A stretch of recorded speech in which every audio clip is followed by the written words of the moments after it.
Hare Krishna. Question from Panchapanda Prabhu. If all equations are thoughts of God, including the equations of quantum physics, then why doesn't quantum physics make sense? Why is it so incomprehensible? Answer. It's a complex question. First, let me explain the question and I'll explain the answer. So, I often quote Srinivasa Ramanujan, who has said that an equation for me has no meaning unless it represents a thought of God. So, point is that these scientific equations are actually scientists' discoveries of what are originally the thoughts of God. And Newton also, as well as this quotation is attributed to Newton as well as to other thinkers, that, "Oh God, I think thy thoughts after thee." So the idea is when scientists discover something about the universe, develop some insights, at that time they are actually discovering the reality that is there within nature and which has been put there by God. So the equation, the equality that is there in nature, which is represented by the equation, that equality was made by God. So now when we come to quantum physics, the equations do work, and that's why we have so many devices today which are widely used, which are all based on quantum physics, which would not be possible without quantum physics. And yet quantum physics doesn't make sense in terms of giving us a conceivable picture of the universe. So quantum physics reduces everything down to waves, and even Einstein said that Einstein couldn't accept quantum physics because, as he famously said, that I would like to believe that the moon continues to exist even when I am not looking at it.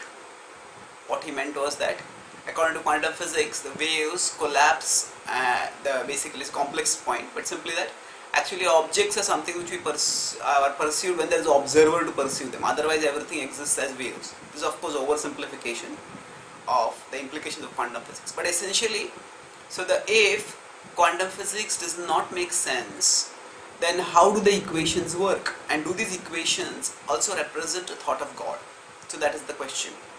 So now, within science, there have been two schools of thought. Of course there have been many, but rather these two are based on two fundamental approaches to science. We as devotees generally rely on Shabda Praman, and then we consider Pratyaksha and Anuman as subordinate. And then we say science is based on Pratyaksha and Anuman. That is, now in Western philosophy these are called as empiricism and rationalism. Now we lump both of these together and say this is the scientific method that relies on empiricism and rationalism. However, empiricism and rationalism, that means that which is observed, which is considered with a fundamental reality, that is empiricism, and rationalism means that which is inferred, that which makes intellectual rational sense, that is to be considered to be the highest. So now these two thoughts themselves had conflicts within the history of science, and originally science started off as moving from observation to theory, and the observed world was considered to be the real world, to be the actual tangible reality, and then to explain the events in the outer world, theories were proposed. So in that sense, traditionally also atheists have always challenged God's existence by saying that, can you show me God? So the idea is the seen reality is the primary reality in science, and based on the seen certain things can be inferred. So theories were to be rooted originally in the observation, so that were there in the outer world. Now as the theories were developed and as the theories started being phrased in mathematical language, that means in terms of mathematics, basically equations, and we have calculus, we have differential equations. Now it is still now a great mystery within science as to why nature outside, the natural things outside should behave according to mathematical equations, when those equations are actually nothing but something which we have conceived in the concepts like calculus and differential equations and all these. They are concepts which we have conceived in our mind. Why should they correlate with the external behavior, external world, and the interaction of objects in that external world? So, of course, this is a big subject in and of itself, and there are Nobel laureates, Eugene Wigner and others, who have written papers on this, very important papers. Anyway, the point here is that as the equations were developed more and more, it was found, that means the development of equations was within rationalism. It was found that rationalism had its own inner coherence.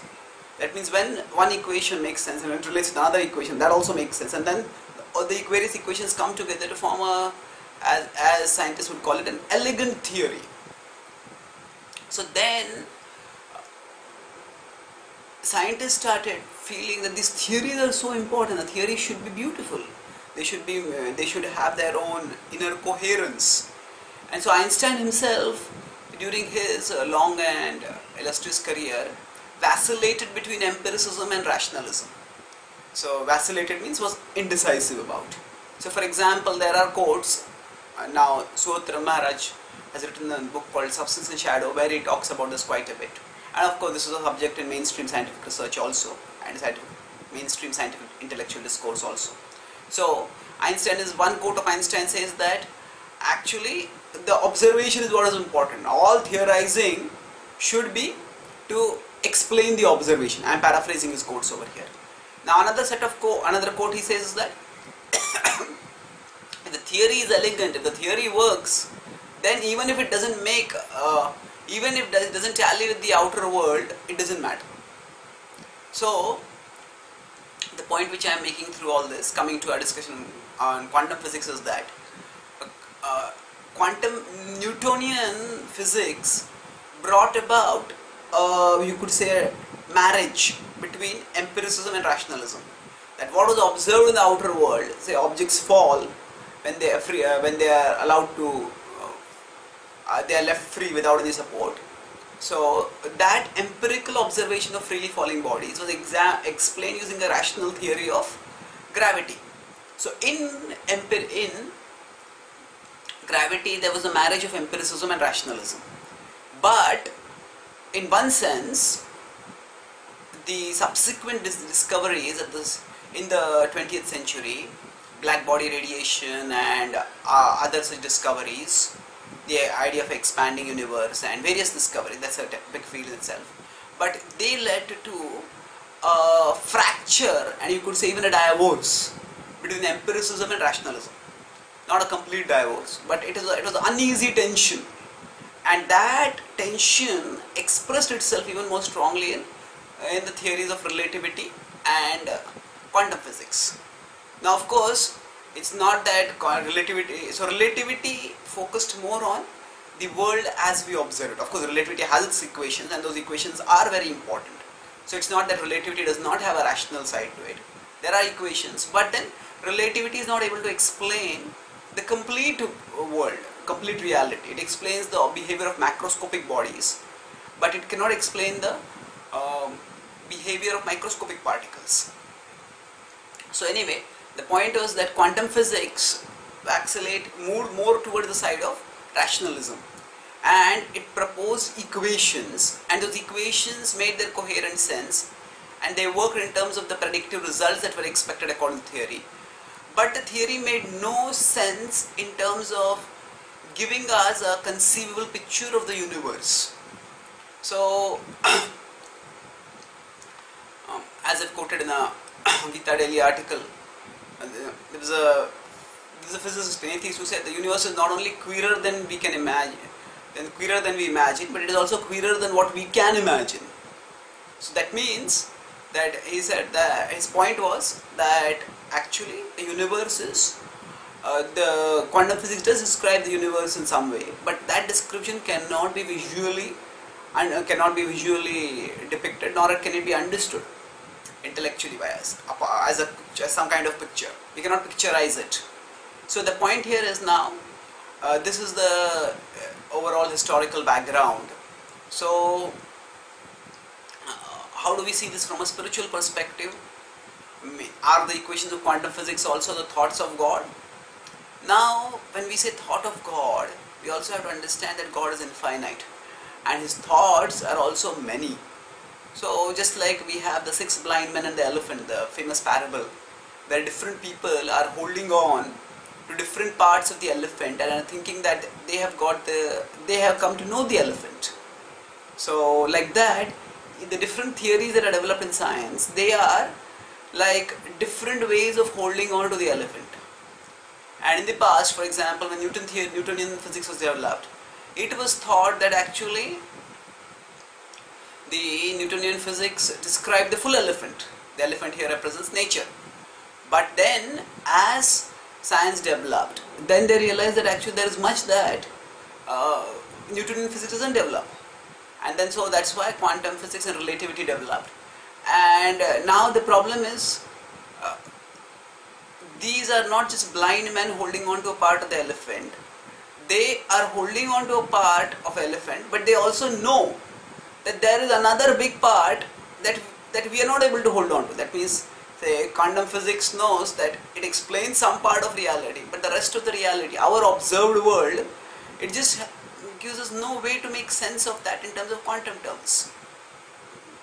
And same with the relativity also, it also has limitation. That means now, we could say that we developed from the stage of 6 blind men and the elephant to the stage of, say that there are blind men who know that they are holding on to elephant, and then somebody else says I am holding on to a different part of the elephant. But how the two parts of the elephant come together to make a whole, that no one is able to make sense. And that is something which is almost impossible. In fact, this is trying to conceive the whole elephant was what scientists have been trying to do through their TOE, theory of everything, or grand unified theory. And Stephen Hawking, after decades and decades of theorizing and conceptualizing, finally gave it up, and he tried to mask his defeat in victorious terms by saying that I am happy to announce that humanity's quest for knowledge will never end. But the point again is that yes, these equations, to the extent they work, to that extent they describe some part of reality, and to that extent that order we can understand has been put there by the arrangement of God. Whatever order is being pursued, no, the order has not come by in and of itself. So the order is there because there has been a orderly mind who is overseeing the whole thing. So yes, we could say that the equations, even the equations of quantum physics, are the thought of God. But we understand that God's thoughts are far greater than our thoughts, and our thoughts have become fragmented in the sense that we have been able to, with our thoughts, whether with those thoughts of quantum theory or of relativity theory, been able to hold on to one fragment of reality. But the whole of reality eludes us, and that's why, though the equations of quantum physics work, but still the theory as a whole does not make sense in terms of reconciling it with the world that we experience. Some scientists, some extreme devotees of quantum physics, extremist devotees of quantum physics, try to argue that the world as we know doesn't exist only. They dismiss this idea as naive realism, and they say actually there are no tables, no chairs, no computers, no cameras. This world as we know doesn't exist only. And in that way they try to be triumphalist about quantum theory. But even if we say, grant for argument's sake that the world as we know doesn't exist, still the question comes up, okay, where does the illusion that the world exists come from? What is it? So quantum physics is by no means a theory of everything. It doesn't explain the world as we experience it, but it gives us a remarkably accurate picture of a fragment of reality. And to that extent, it can be said that the equations of quantum physics represent a thought of God. But if you want a complete picture, not just complete picture in terms of understanding exhaustively every single material detail in the world, which is impossible for any human being, but getting the complete picture in the sense of understanding the purpose of the universe and understanding our place within the universe, our purpose within the universe, for that we can turn towards scripture. And scripture does give us some material knowledge, but more than material knowledge, it gives us spiritual knowledge. It gives us knowledge about the purpose of knowledge. And that knowledge is what is most important. Vedaischa sarvai ahameva vedyo. The Bhagavad 15.15 states that by the word Veda can mean Vedic literature, or it can at a general sense mean knowledge also. By all knowledge, I am to be known. So the purpose of all knowledge is ultimately to know the Supreme Lord and to devote ourselves to the Supreme Lord. So the inconceivability, the incomprehensibility of quantum physics can give us glimpses of the incomprehensibility and inconceivability of the intelligence and the glory of the Supreme Lord. And thereby we can use quantum physics wherever it provides us devices that we can use in Krishna's service. If we are into quantum physics, we can do research as per our profession and try to get a more clear picture of the universe as is depicted by quantum physics. But for the rest of us, whatever little we know about quantum physics, we can see that as a testimony to the infinite glory of Krishna. Thank you. Hare Krishna.